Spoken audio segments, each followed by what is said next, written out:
morning, everyone. Thanks so much for joining us for Racine Me. I'm Jessica Tighe. If you live in Racine, you've seen them at some point. They wear plaids, spin flags, and create spectacular sights and sounds. The Racine Kilties are approaching their 80th anniversary, and today we're putting them in the spotlight. You might want to become one of them. Check them out.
Looks like fun, doesn't it? Beth Myers, the recruitment and marketing chair for the Racine Kilties, is joining us this morning, along with various members of the Drum and Bugle Corps, which you'll see coming up in just a couple of minutes here. You're going to meet a number of them today on the show. Thanks so much for coming in. Sure. Thank you, Jessica, for having us. This is exciting because the Kilties are about to celebrate next year in 2014 the 80th anniversary. First off, congrats on that. It's wonderful, isn't it? There's just not a lot of organizations around that can say that, and so we're very proud of that fact. Yeah, that is absolutely wonderful. Tell me about the Kilties 80 years ago, why the group got started back in 1934. Sure. So the Kilties actually started as an offshoot of a YMCA camp. It was originally an all-boy unit, small children, and grew to a junior corps. So that means when people age out when they're 21 or 22, throughout the following years. They stayed all male until sometime in the mid-'80s when they accepted females into the corps as well. So over that time, they really expanded, and they became national champions and a national powerhouse of drum corps during that time. So interesting to hear the beginnings, all male and younger, because the Kilties of today, very different. Tell me about the Kilties of today. They are very different. There's definitely some common threads, which we can get to later, but the Kilties of today are an unusual organization, very unique. We are all age, meaning that we have students from age 16 all the way up to adults who are 60-something. Yeah, exactly. And so it's a really nice age range. We also have a lot of backgrounds, a lot of different professions, students, adults, people with decades of experience marching next to young students who perhaps it's their first year in drum corps. And we're also now a weekend-only organization. So we do all of this on weekends only so that people can also have jobs and go to school and do all those things that you need to do with your family. Exactly. Wonderful to see. We were talking about all ages, all different kinds of people. You could see that in video right there. Absolutely. We're a very diverse group. Actually, one of the things that I didn't know until we just watched this, and you mentioned, you also have somebody who is blind. What an incredible story. Yes, we do. Our timpani player, Nick, has been blind since birth, and he wanted very much to participate.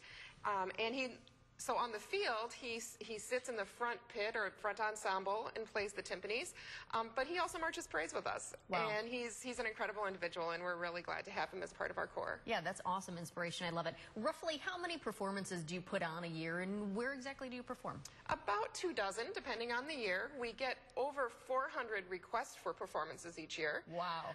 But we end up doing about 24 that fit into our schedule. 400? Yes, yes. How do you choose? It's tough. We have to look at the things that fit into our schedule. Because we're weekends only, then some things just don't work, or distance or whatever. And we do parades, concerts, and field shows. The performances are wonderful, of course. If you live in Racine, you've seen them. But there's more to the group. Tell me also about the education and the mentorship that's involved. And that's a really important part of who we are, and we take great pride in that. Our education that our instructors give is really world class. We have some incredible staff members who are professionals. They love the Kilties, and they're there to share their knowledge. I had someone come up to me last year who had been in the activity in music for 30 or 40 years, and he came up to me after the first practice and he said, "This instruction is unbelievable." He said, "I feel like I'm in a master's class." Wow. So that was really incredible. And then on top of that, we also have these just very informal but very meaningful mentorships that form between our younger members and our older members. It's not always a situation that the older members are the teachers. Sometimes the older members are standing right next to them in line and can help them through things, and, Sure. and it's wonderful. You kind of the age differences sort of disappear throughout the season. It's amazing. I love that. Celebrating 80 years next year, that's a huge accomplishment. Like you mentioned, not a lot of groups, not a lot of businesses, organizations can say that. What do you attribute that success to? I really attribute it to the family atmosphere that we have. We always say, once you're a Kiltie, you're always a Kiltie. We talk about the plaid family being very important. And we really honor our past. Our 4 core values are character, honor, excellence, and tradition. And we hold all of those very highly within the organization. Wonderful. Also, you're a nonprofit organization. That's correct. So the community, just from doing this show, I've heard about the Kilties before, and the community helps out as well. Absolutely. We love to watch the 4th of July parade or be in the 4th of July parade because it's amazing. The Kilties are sort of rock stars in the Racine 4th of July parade. The community comes out to assist us at, and lend their support at our Great Lakes Brew Fest that we hold every year. Our home show, the Kiltie Classic. Last year was like standing room only crowd at the Kiltie Classic. It was wonderful. So the community really plays a great part in the Kiltie's success as well. Certainly does. Well, thanks so much for coming on, and she's not going anywhere. There's a lot more to talk about. You're also going to meet some of the veterans of the Kilties. They're going to tell you about their experience and share some of their stories. We'll be right back. Welcome back, everyone. 2 of the Racine Kilties are joining us now. We have Jay Burrow and Erica Jeffers, 2 experienced members of the group. Thanks so much for coming on. Thank you. In your outfits and with your instruments as well. First off, let's go ahead and tell me, let's start with you, Jay, your role in the Kilties. Well, I started about 7 years ago, and I played contra. 1 year I played baritone because I was filling a baritone spot. I'm also on the board of directors. I marched in drum corps when I was younger. Sure. And never thought I'd be able to come in and do it again. Usually age out at 21. And the opportunity to do it again, you get back into what you used to do when you were a kid, and it's a lot of fun. How wonderful. And what about for you? I have been a baritone and now a contra player as well. I got told about the organization through a coworker, and I did it when I was in high school, and I was shocked when I heard about it. I was like, all ages corps, they do that? Get out, you know? Yeah. So I got into it. This is my 4th year going into it now, and it's awesome because not only do you get the friendship going with other members, but you can push yourself with the music and marching, and it's just a lot of fun. So. And why did you initially start? Was it the music first off, and then it becomes friendships, or what was that initial, I've got to do this? The initial thing was I wanted to play and I wanted to march again. I hadn't done it in over 10 years. So when I came back to it, it was just like, this is cool, you know? This is like reliving my younger days, or sort of a thing. So that is so neat because you both talk about that, kind of reliving the younger days. What is it like then as an adult? Do you get a rush to be out there and to perform? It's pretty much exactly the same as when we were younger. As I marched in a DCI corps, the Madison Scouts, Yeah. And then I was in a reunion project also in 2006, which kind of got me back into, I want to do this again and go out there, and it's just fun to perform in front of people and have them enjoy it. And it seems like so many people enjoy this. What is the reaction that you get from people watching? standing ovations a lot. Yeah. Especially if it's Racine. Racine's our hometown. You know, they root us on for anything like when we have our 4th of July parades, we're the very last thing to go through the 4th of July parade in Racine. People will wait for us to come through and play, and then everybody leaves. That's good to know for next year. I was in this year's parade. Next year I'm going to be like, the Kilties, they're coming, they're coming. But yeah, wonderful. As far as for you too, what is it like for you personally to look out and when you get a standing ovation? What is it like?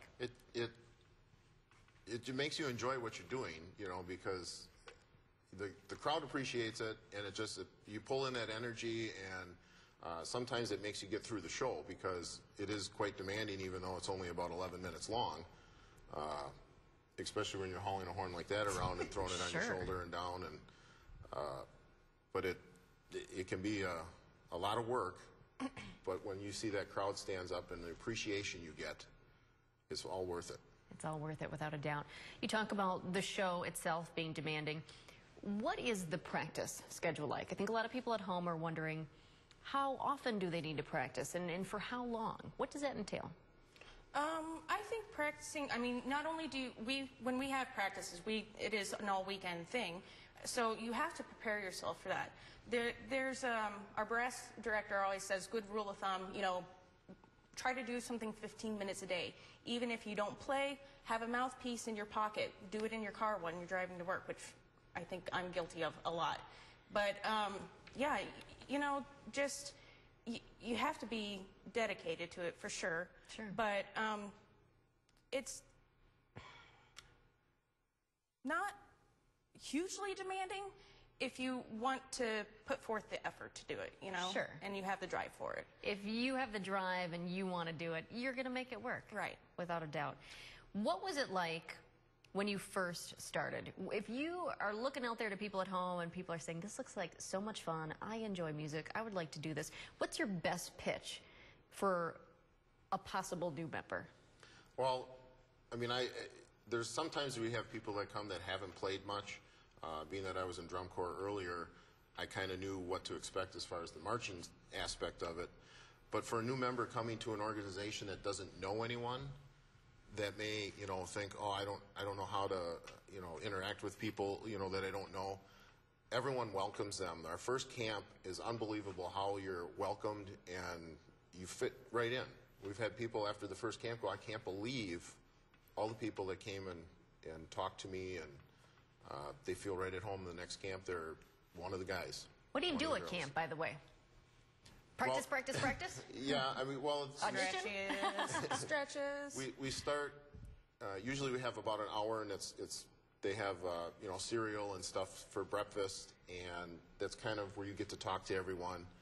And then they usually stretch for, you know, 20 minutes or so, and then we break off in the horn section and drum section, stuff like that, in practice pretty much. But that doesn't start till like 10 o'clock. Breakfast is at 9, so it's not like you're 7 in the morning. And then we break for lunch, and we're done on the first day by 7 o'clock at night. Nice. And so it's not really a long day, but you do a lot of work in a short time. Sure, demanding a little bit there.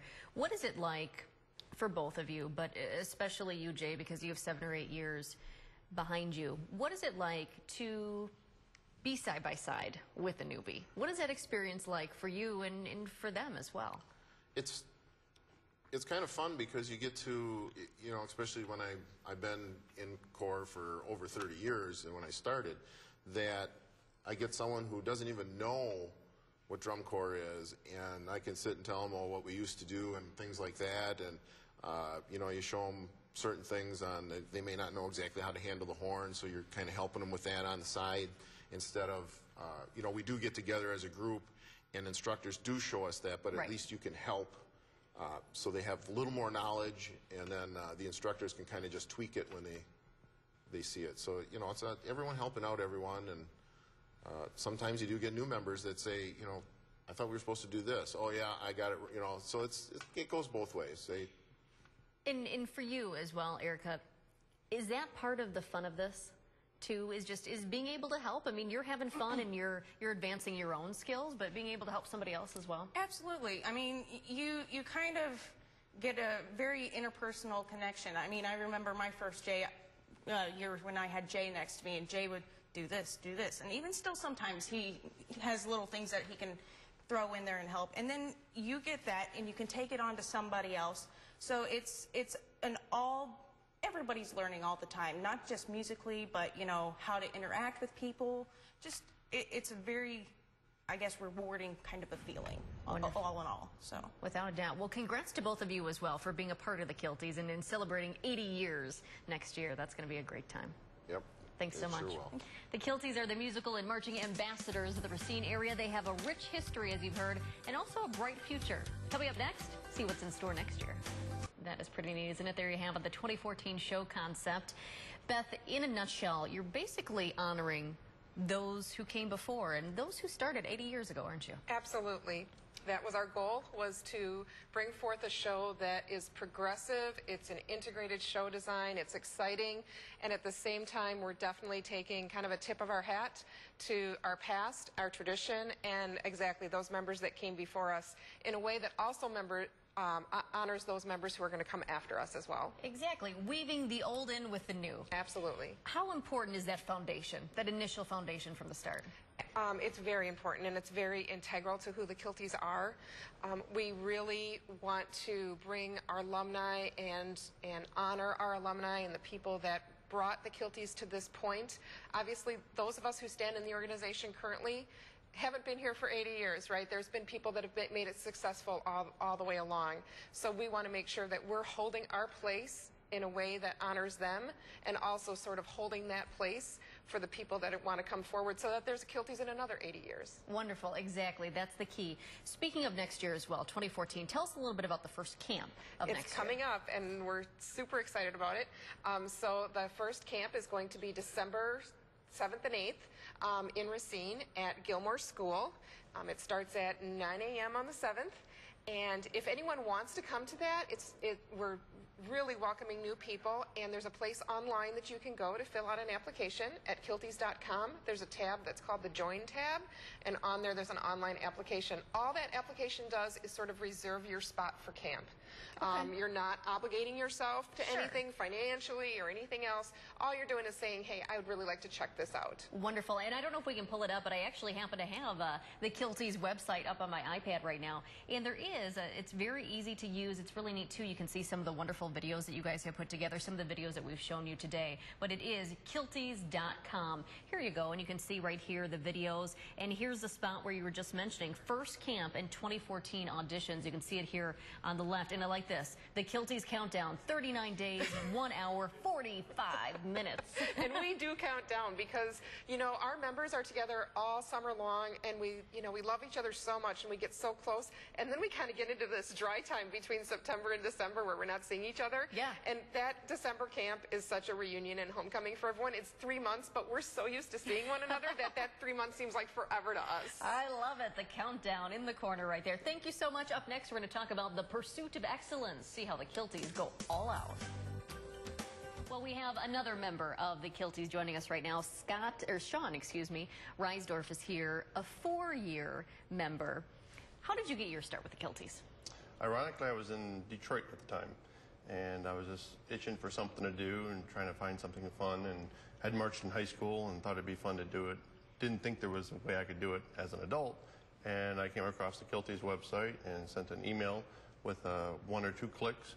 Got a response back pretty quickly, and they said, yes, come join us. And I was like, well, I'm in Detroit. It's kind of tough to get there. And they're like, don't worry, we've got plenty of people to come with you. And I met a couple other members from Detroit, and we started carpooling, and the rest, they say, is history. That is so interesting, because a lot of people would just think it's just local people. Yeah, we actually have members from about a 5-state area that come in because our format is so unusual with the all-age drum corps that we have people from Ohio, Missouri, Indiana, Upper Michigan that all drive in for the weekends to be part of the Kilties. That makes it so much fun. And it really seems to be a recurring theme that you mentioned, because you also said that you didn't realize that this was for all ages. I'd only been living in Wisconsin for about a year. I was originally from Central Illinois. So I'd been around for a year, had no idea they existed, and that's when my coworker mentioned it to me. I was like, really? Absolutely. Check this out. Let's do that. Sean, something else that's really interesting about your story. Your son is also a Kiltie. Yes. How did he get his start, and how long have you guys been together on this? Well, they've always heard me playing. My daughter plays violin as well, but there's no strings in it. So anyways, long story short, he was in high school band as well. And of course, I come home every weekend talking about the Kilties and how much fun it was. And so this year we finally picked up and moved back to Illinois. So he was like, well, can I do it too? So I said, sure. And yeah, he joined it, and he's been loving it ever since. It really helped him a lot as well as it did me. You just, and he's only, 20s. So he just needed something to do, and he came out and he met so many friends, and him and Erica got to be good friends, and just, it's incredible the amount of change I saw with him. Wow. Just his first year. And then reflecting, I realized how much I've changed in the past 4 years as well. How have you changed? It's a long, complicated story. Uh-oh, we only have a couple minutes. Yes. But again, when I was back in Detroit, you get in those things that you everyday life. And then you join something like the Kilties, and you realize that there's so much more out there to life, and competing and meeting family and friends that, well, I call them family now because they are family. But you build these long-term relationships now that you'll just never see, anywhere else in life. I mean, you've got coworkers, sure, but are they truly your friends? Can they have your back the way our Plaid brothers and sisters do? And it's very unique, very unique. That's a powerful story that must make you feel proud, Beth. Absolutely, and we talk about the Plaid family a lot, and it's really not just marketing speak, and people come and they say that to me. I thought it was all just kind of your marketing talk, and it's not. It's not. I think we've heard from the stories today, the true stories, the power of it, without a doubt. Real quickly here, for people watching saying, I would like to be a part of this, what do they need to do? Sure. Well, first of all, I do want to stress that you do not need drum corps experience or even marching band experience if you play an instrument. We haven't really talked about the color guard, too. Color guard, flag, rifles, sabers, dancers, add the color to the show. Exactly. So you don't need experience. You do need a heart to want to do this and a drive to want to excel. And all you need to do is go to kilties.com. You can go to the Join tab that's at the top. Let's go ahead. I'm going to click on it right here. So really easy to do. It's www.kilties.com. Right here, the Join section. The Join tab, and right at the top there, you'll see a thing that says click here for the online application. Again, the online application is really just to reserve your spot for our first camp and open house. Come check it out, see if it's for you. That's all we ask. Wonderful. And do you have a goal for recruitment next year? With our 80th year, we really just want to fill this corps out. We'd love to put a huge corps on the field this year so that we can really, truly honor the corps that came before us. Wonderful. Well, thank you so much, and congrats on the 80th anniversary coming up. Thanks so much for joining us. Thank you, Jessica. And thank you at home for joining us as well. Join us next week for Racine Me.